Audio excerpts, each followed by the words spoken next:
A Comissão Europeia apresentou um plano para os fertilizantes com o objetivo de evitar uma nova onda de protestos de agricultores em toda a Europa. O conflito no Médio Oriente fez disparar os preços destes produtos, com os responsáveis europeus a recearem que os custos elevados possam reduzir o rendimento das colheitas, diminuir a produção alimentar e agravar o ressentimento dos profissionais em relação às políticas ecológicas, tudo numa altura em que os movimentos políticos populistas e de extrema-direita ganham apoio nas zonas rurais. No plano europeu, os agricultores deverão beneficiar de fundos agrícolas de emergência e de adiantamentos.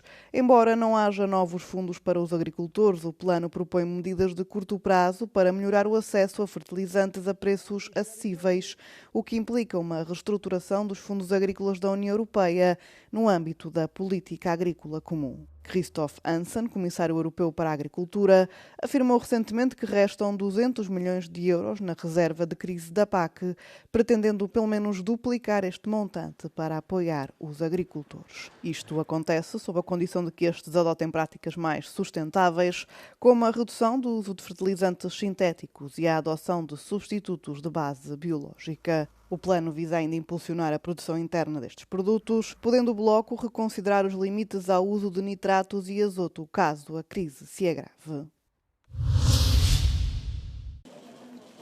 José Luís Rodrígues Zapatero, antigo primeiro-ministro espanhol, está a ser formalmente investigado por alegados crimes de branqueamento de capitais e outras irregularidades. O socialista, que ocupou o cargo de chefe do governo entre 2004 e 2011, deverá prestar depoimento a 2 de junho, segundo informou o Supremo Tribunal de Espanha. A investigação está relacionada com o resgate estatal da companhia aérea Plus Ultra em 2021, que recebeu 53 milhões de euros através da holding estatal CEPI durante a pandemia de Covid-19. Zapatero é acusado de liderar os esforços para salvar a companhia aérea e de pressionar o Ministério dos Transportes para que aprovasse o resgate. O tribunal está a analisar se a ajuda foi devidamente aprovada e se houve algum tipo de pressão ou influência indevida. Mas o socialista negou qualquer irregularidade relacionada com o resgate numa audiência no Senado em março. A notícia surge em pleno contexto de tempestade política para o governo espanhol, que já enfrenta vários escândalos de corrupção.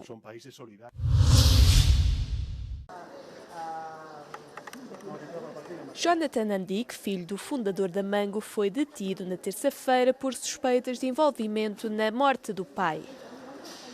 Foi interceptado pela polícia da Catalunha quando se encontrava na sua residência. O pai, Isaac Andic, perdeu a vida há quase 2 anos, depois de ter caído de um penhasco na montanha de Montserrat. O fundador da Mango caiu de uma altura de mais de 100 metros e, embora inicialmente se pensasse que tinha sido um acidente, as contradições do filho que seguia com ele no momento da morte chamaram a atenção das autoridades. A investigação comprovou que pai e filho tinham uma relação por vezes conflituosa e que a disputa pela herança continuou com a mulher do fundador da Mango após o óbito. Jonathan Andic pagou já uma fiança de 1 milhão de euros para evitar a prisão preventiva.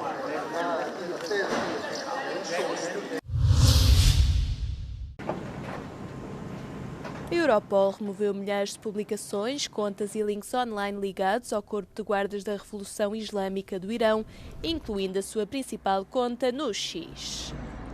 A agência conseguiu fazê-lo porque a União Europeia designou formalmente a Guarda Revolucionária uma organização terrorista em fevereiro. Algo que deu às autoridades policiais a base jurídica necessária para agir. Os investigadores afirmaram que o Corpo de Guardas tinha construído uma rede digital altamente estruturada. Esta abrangia as principais plataformas de redes sociais, serviços de streaming, sites de alojamento de blogs e sites independentes. O conteúdo era distribuído em várias línguas e incluía mensagens políticas entrelaçadas com narrativas de martírio religioso.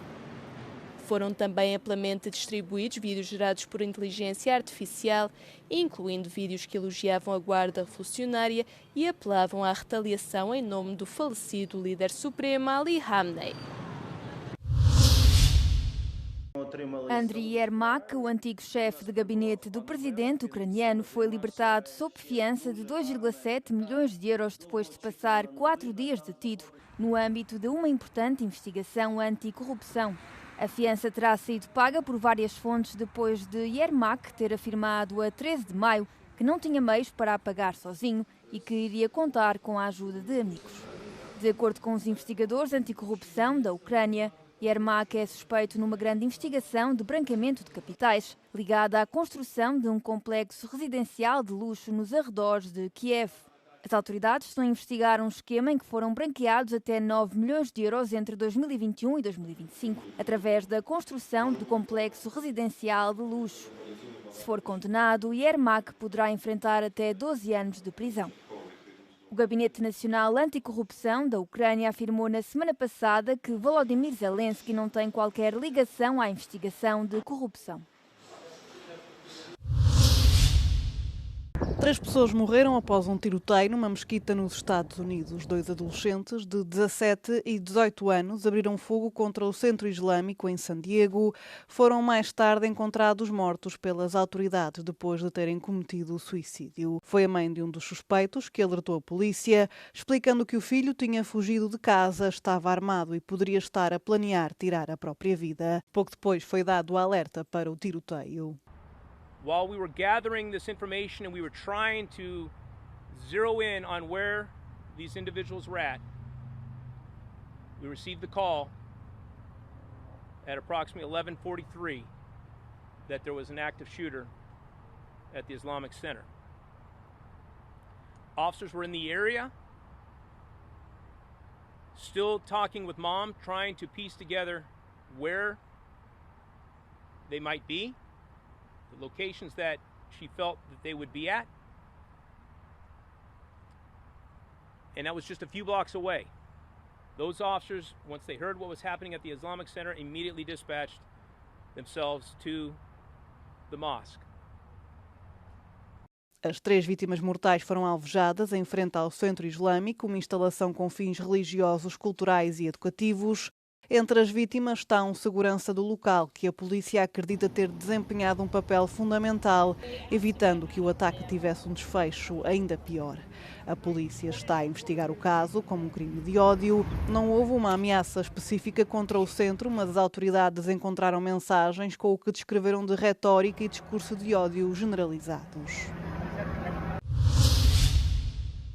Com o recente surto de ébola agora declarado emergência de saúde global, os Estados Unidos da América anunciaram que vão começar a fazer rastreios nos aeroportos aos passageiros que chegam de 3 países africanos.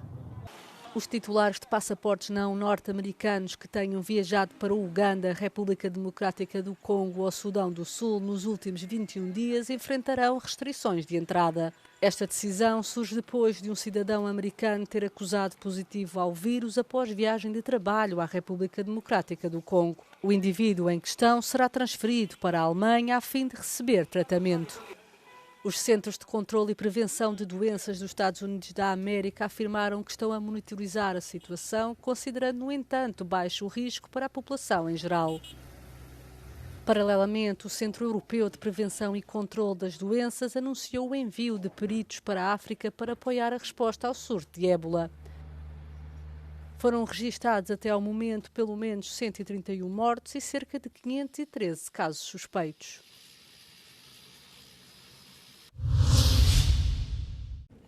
Um pequeno pedaço de papel verde com indicações que pareciam de rotina. Quem recebesse um documento como este tinha de se apresentar junto das autoridades para esclarecer o estatuto de residência. O que se seguiu, no entanto, mudou para sempre a vida de milhares de pessoas. A 14 de maio de 1941, sob ordens das SS e da Gestapo, a polícia francesa prendeu cerca de 3.800 homens judeus e mais tarde deportou-os para campos de concentração. Uma exposição na Embaixada de França em Berlim assinala esta operação de detenção. Toutes ont un sens et surtout, elles sont notre mémoire et peut-être notre futur. Ça, c'est une preuve irrévocable de ce qui s'est passé. J'avais 6 ans, j'ai vu mon père pour l'avant-dernière fois et je suis très heureuse d'être encore d'un certain âge et de pouvoir parler de ce qui s'est passé. 98 fotografias, durante décadas tidas como perdidas, em 2020 redescobertas. O homem por trás da câmara era Arik Rona, um fotógrafo de Berlim que por via paterna tinha ascendência judaica. Ironicamente, foi Theodor Danaka, chefe da unidade de assuntos judaicos da Gestapo, que o encarregou na altura de documentar a rusga. Was wir als Claims-Konferenz möchten, ist zu sagen, dass die Erinnerung ein ganz wesentlicher Bestandteil ist für das heutige soziale, gesellschaftliche Leben. Und was wir hier heute sehen, sind Beginne, die es auch damals gegeben hat. Und deswegen möchten wir sagen, dass die Erinnerung nicht etwas ist, was nur in der Vergangenheit ist, sondern uns auch heute konkret betrifft. O projeto visa fortalecer os esforços europeus de memória. Liliana Reisfeld fala regularmente com estudantes sobre a história que viveu. Iniciativas que lhe dão esperança num futuro pacífico para as gerações vindouras. As memórias daqueles dias nunca a abandonaram por completo. Algumas só regressaram décadas mais tarde. 80 ans après, je me suis souvenu de la robe que je portais, petite fille, quand j'ai accompagné mon père et ma mère à la police. Et c'est étrange parce que pendant des années, je n'ai jamais pensé à ce vêtement. Et j'ai eu un flash un jour, j'avais une robe bleue avec des smocks et des fantaisies sur une robe. Et ce souvenir m'est revenu 80 ans ou 85 ans après. A exposição Rostos da Memória está patente na Embaixada de França em Berlim até 9 de julho.